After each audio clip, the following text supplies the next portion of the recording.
Hey guys, it's Mike, and you are watching That's Cool Vintage Collectibles. Today on the show, we are going to be talking about vintage magazines, and I'll show you some of the ones from my collection. Stay tuned.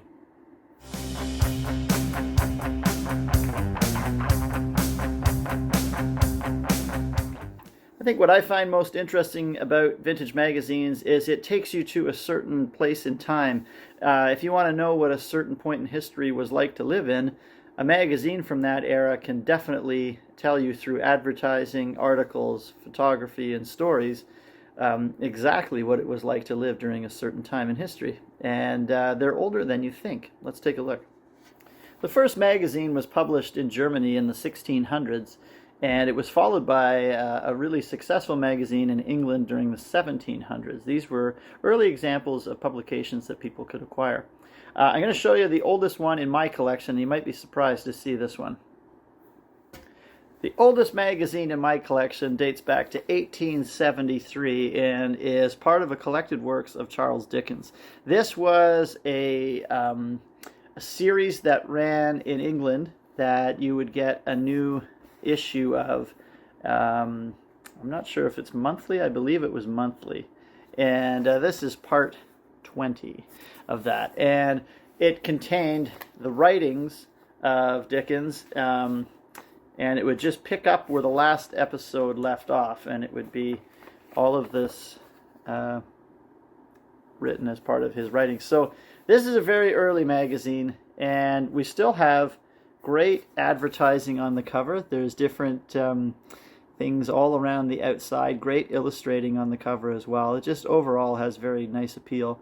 And it showcases the work of Charles Dickens. Now on the back we have other advertisements and things like that, and this was all British. And it shows you what life would have been like for the average person that could afford a magazine anyway in that time frame.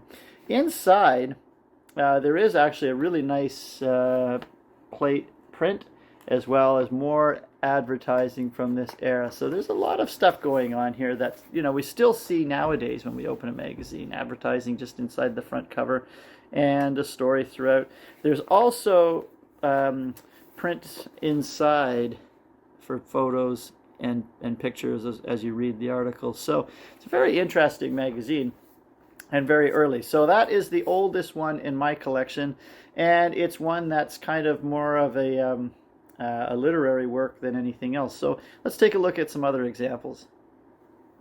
By the 1920s, magazines are starting to specialize into interests and hobbies, and this is one that I have from 1925 that is a music magazine. A year's subscription would have cost $2, and it's quite a time capsule to look through. It has advertisements, and it's set up like a newspaper really, but it has advertisements for things. That's the back cover. Inside it actually has fully scored musical pieces, which is interesting, and there are articles, and even by this point we have photography, and it's much like a magazine would be today. And so kind of a cool trip back in time to see what was big in music in 1925. And that's what that one is. Later on, things got a little bit smaller, a little more compact again, like the first one I showed you. This is an American motorcycling magazine from 1959, and we start to see the look of a modern magazine a little bit more by the 50s. I'll show you a few others from my collection that kind of demonstrate this more modern look. In the 1950s, magazines started to become more and more popular, and if you're going to collect magazines, one of the first things, like collecting a lot of other things, one of the first things that you need to know about it is the first issues are always the collectible ones, and if you can get a first issue of any magazine, that becomes a famous magazine or a more important magazine. That's going to hold value and be more collectible, and this one fits all of that. This is the very first issue of Sports Illustrated, and this came out in 1954, and Sports Illustrated, legendary now for what it's achieved and accomplished, but back then this was the first issue of that magazine. And what makes this one so rare and interesting was they printed an insert full of baseball cards. And this one is completely intact. And there are some big names in here from 54. It's really hard to find the inserts to a lot of magazines these days. But there you have a nice Willie Mays card up there. And these are all perforated and could have been taken out and removed and turned into baseball cards. So this was a huge marketing tool for them, but something that as a collector now makes the magazine that much more collectible and valuable. So things like that started to happen by the 1950s, and this is the first ever Sports Illustrated. During the 1950s and 60s, sport magazines were really on the rise, and you see covers like this with Joe DiMaggio and Willie Mays. Great stuff of players of that era. These are super cheap, I think, for what they are. I mean, you can get these for $10, $15, and I think it's just something that's way undervalued. To me, something that's lasted 50, 60, 70 years should not be the same price as a Happy Meal. That's my 2 cents. Okay. Other things that started to come out in the 50s were music-related magazines to the artist. This is a publication that used to come out on very thin newsprint. This is featuring some of Elvis's biggest songs in the 1950s. These were issued later in the 60s as well with the Beatles, the Stones, the Dave Clark Five, and other bands.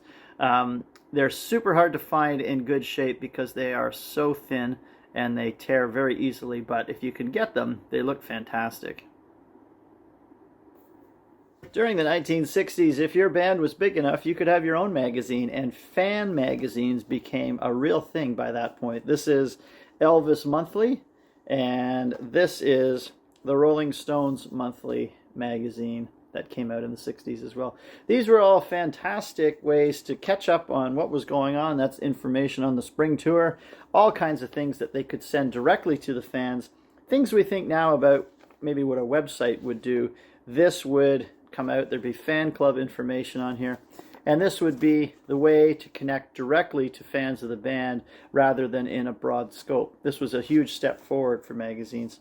There were music magazines now starting to be pressed in the 60s and 70s that focused on the music genre entirely. This would be an early Rolling Stone magazine. Rolling Stone used to look like a little newspaper like this, and it would fold out into a big newspaper. This is Janis Joplin on the cover. These were some of the first Rolling Stone magazines that came out. The other big music magazine of the 60s was a British publication called Melody Maker, and this is the Beatles from 1967, talking about Sgt. Pepper, and quite an interesting read. Just looking on the back cover, Hendrix, Clapton. Pretty cool stuff happening there. So that is a vintage Melody Maker magazine. So these came out and were ways for fans to connect and to get into that sort of genre of music, or to explore new bands that they hadn't heard of before. Quite an interesting development. And by the 1970s, we take things even further, and things get a lot more vibrant with color pictures and things like that. So let's take a look. So in the 1970s, we have magazines like Hit Parader that start to put full-color posters inside their magazines and really start to have the layouts and the fonts jump, and there's tons of things here that grab the attention of teenagers, and this becomes the new norm for what magazines look like at the time. Some of these are quite cool to find and have such neat stories. This one is a Canadian magazine called Maclean's Magazine, and this is the Prime Minister's wife with Mick Jagger. And that caused quite a stir at the time in our country. So these are kind of fun to have as a souvenir or memento of that time. Pretty cool. The other thing I like to do with vintage magazines is I like to get the covers signed, especially if it's like a debut issue. Like this is the first Canadian Music Quarterly, and this is signed by the band that's on the cover, the Stampeders. Getting things like this I always enjoy to add to my collection. Guitar magazines, of course. This is Joe Bonamassa signing that one. And other magazines like Cream Magazine, I had Mellencamp sign this one back in 2010. So these are pretty cool things to collect and to add to your magazine collection to make it a step up from just the magazine themselves. So I hope you enjoyed this quick look at magazine collecting and things that you can kind of find relatively easily if you look hard enough for them. I just think they're cool. They take you back to a place. I certainly remember when the Blue Jays were world champions, and there's things that can just by the picture alone conjure up a lot of memories in your own life. So something to check out. They're all different price ranges. A lot of the times they're not very much money, but there are a few that are worth quite a bit, and you just have to find what you're comfortable spending. But they are, to me, a super cool way of collecting history.